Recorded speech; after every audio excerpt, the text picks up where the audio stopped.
जानने की कोशिश कीजिए। आप अभी ये नशा सत्ता का उतर जाए। अरे चलिए आप जाइए, बिना मतलब वाली बात न करिए, जाइए। नहीं तो फिर क्या, बिना मतलब वाली बात न करिए, जाइए। आप मुझे नहीं कहा आप सड़क पर हैं, सड़क पर हैं आप, सड़क पर हैं आप, सड़क पर हैं। अरे और सब मुझे बता रहे हैं, फालतू बात आप उठाएंगे। एक बार इन तस्वीरों को देखिए, देखिए कैसे भीम आर्मी के प्रमुख चंद्रशेखर आजाद पुलिस को समझा रहे हैं कि वो कौन है। बिना मतलब वाली बात न करिए, जाइए। आप मुझे नहीं कहा। लेकिन चंद्रशेखर आजाद के बात करने के लहजे से पुलिस अधिकारी को भी गुस्सा आ गया। वो चंद्रशेखर आजाद से कुछ कह ही रहे थे कि चंद्रशेखर के समर्थक पुलिस से उलझ गए और दोनों में कहासुनी शुरू हो गई। आप लोग पीछे हटिए, आप लोग पीछे हटिए। कहाँ जाए बताइए। ये घटना है आजमगढ़ की, जहां जिला अधिकारी से मिलने पहुंचे चंद्रशेखर आजाद को कार्यालय के बाहर रोक लिया गया। वीडियो को देखकर ऐसा लग रहा है कि भीड़ को देखते हुए सुरक्षा में तैनात पुलिस कर्मियों ने उन्हें दफ्तर में घुसने से रोकने की कोशिश की और इसी को लेकर विवाद बढ़ गया। हालांकि चंद्रशेखर आजाद का कहना है कि पुलिस टीम ने उनके साथ अच्छा बर्ताव नहीं किया, इसीलिए विवाद बढ़ा। दुर्व्यवहार तो जब तक हमारी सरकार नहीं आएगी हमको सहना पड़ेगा। यहाँ तो लोकतंत्र में जहाँ जनता को सम्मान करना चाहिए, वहाँ अधिकारियों के दफ्तर के बाहर उन्होंने, असल में मैंने मास्क लगाया हुआ था। ये प्रधानमंत्री जी का आदेश है कि 2 गज दूरी, मास्क है जरूरी। वो खुद तो नहीं लगाते, मैंने लगाया था। तो जो व्यवहार मेरे साथ किया उससे पता लगता है कि मुझे पहचानने में उनको कमी रही। लेकिन अगर आम आदमी के साथ ये व्यवहार होता तो पता लगता है कि आजमगढ़ में पुलिस जो है वो लोगों को डराने का काम करती है। जनता डरने वाली नहीं है। इस जनता की वजह से तो उनको तनख्वाह मिलती है। तनख्वाह कहाँ से आती है? जनता टैक्स से तो आती है। ये भी जनता को धमकाएं, डराएं या इनको गालियां दें, तो ये जनता देख रही है और जनता इसका हिसाब जो है पाई का हिसाब लेगी सरकार। अच्छा, मास्क को लेके अगर हुआ तो मास्क लगाना कितना जरूरी है? बहुत जरूरी है, लेकिन अपनी पहचान करानी भी जरूरी है। मुझे फिर मास्क उतार के उन्हें बताना पड़ा कि जब आप मुझसे इस तरह की बातें कर रहे हैं, मेरे साथ इतने सारे लोग जो हैं, मेरा जन समर्थन है, वो लोग मुझसे प्यार करते हैं, तो आप आम आदमी से क्या व्यवहार करते होंगे? फिर मुझे लगता है कि उन्हें इस बात का अफसोस जरूर रहेगा कि उनका जो है रवैया जो है आम आदमी के प्रति अच्छा नहीं है। और सरकार उनको क्या सिखा रही है, उनके अधिकारी उनको क्या सिखा रहे हैं, वो बड़ा दुखद है। हम अपने कार्यकर्ताओं को सिखाते हैं कि वो सबका सम्मान करें और सबके दुख सुख में खड़े हों। दरअसल आज से कुछ महीने पहले आजमगढ़ जिले के तरवा थाना क्षेत्र के बांस गांव में ग्राम प्रधान सत्यमेव जयते उर्फ पप्पू राम की हत्या कर दी गई थी। सरकार ने मामले की गंभीरता को देखते हुए आजमगढ़ जिले के पुलिस अधीक्षक त्रिवेणी सिंह का तबादला कर दिया था और पीड़ित परिवार को सहायता देने की बात कही थी। लेकिन आरोप है कि पीड़ित परिवार को वो सारी सुविधाएं नहीं मिली थी जिसको लेकर वादे किए गए थे। इसी मुद्दे को लेकर भीम आर्मी प्रमुख चंद्रशेखर आजाद जिला अधिकारी से मिलने उनके कार्यालय पहुंचे थे। इस मामले को लेकर प्रशासन की ओर से कुछ भी जानकारी नहीं दी गई है। बता दें कि आगामी पंचायत चुनाव को लेकर चंद्रशेखर आजाद पूर्वांचल के दौरे पर हैं और आने वाले समय में सरकार के खिलाफ मोर्चा खोलने की तैयारी कर रहे हैं ताकि पंचायत चुनाव में भीम आर्मी अच्छा प्रदर्शन कर सके।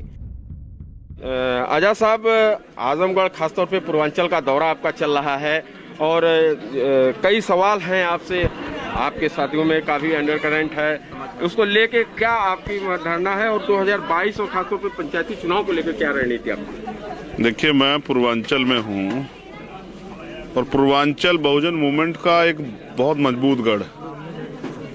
मैं पिछली बार भी पूर्वांचल आया था, जब आजमगढ़ स्पेशल, जब बांस गांव में प्रधान थे सत्यमेव जयते, उनकी हत्या हुई थी। तब प्रशासन के लोगों ने मुझे टोल टैक्स पर रोक दिया था और मुझसे ये कहा था कि हम लोग न्याय सुनिश्चित करेंगे, आप बेफिक्र रहिए।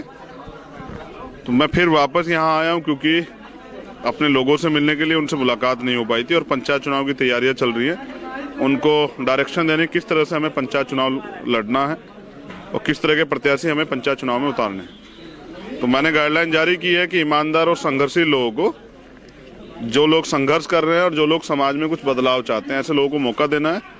पैसे को प्रायोरिटी नहीं देनी है। कोई भी कार्यकर्ता अगर पैसे लेगा किसी प्रत्याशी से, अगर ये मेरी जानकारी में आएगा तो उसको, वो कार्यकर्ता जो है उसको संगठन से निष्कासित किया जाएगा। आजमगढ़ से राजीव कुमार की रिपोर्ट, यूपी तक।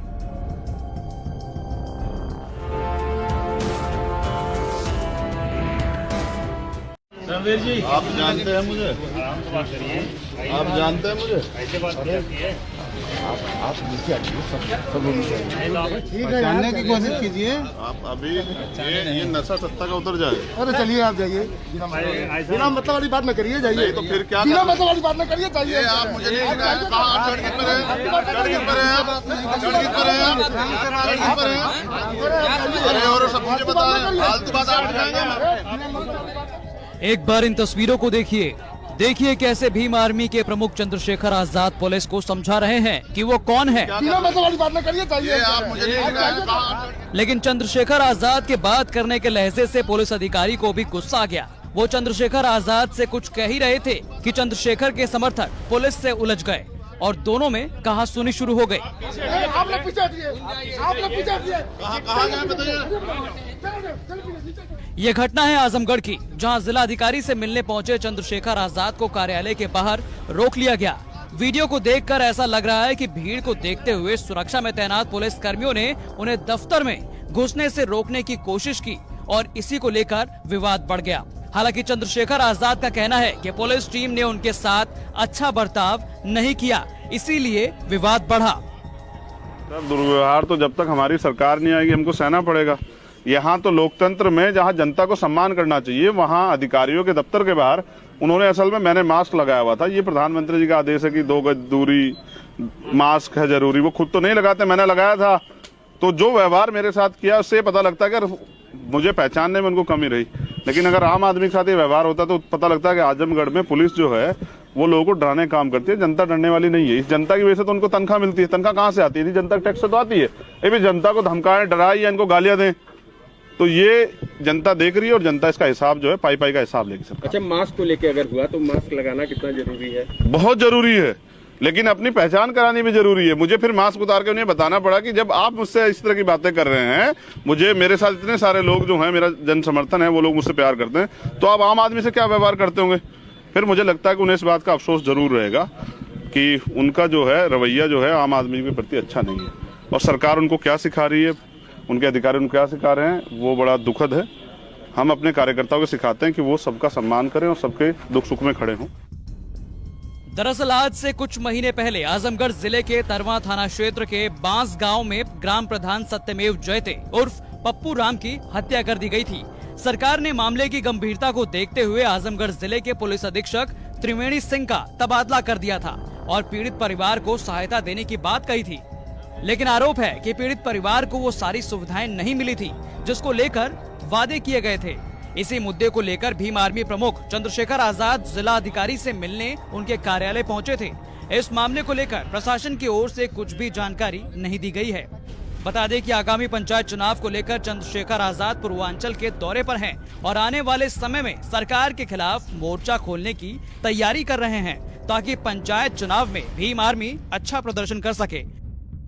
आजाद साहब, आजमगढ़ खासतौर पे पूर्वांचल का दौरा आपका चल रहा है और कई सवाल हैं आपसे, आपके साथियों में काफी अंडर करंट है, उसको लेके क्या आपकी धारणा है और 2022 और खासतौर पे पंचायती चुनाव को लेकर क्या रणनीति आपकी? देखिए, मैं पूर्वांचल में हूँ और पूर्वांचल बहुजन मूवमेंट का एक बहुत मजबूत गढ़।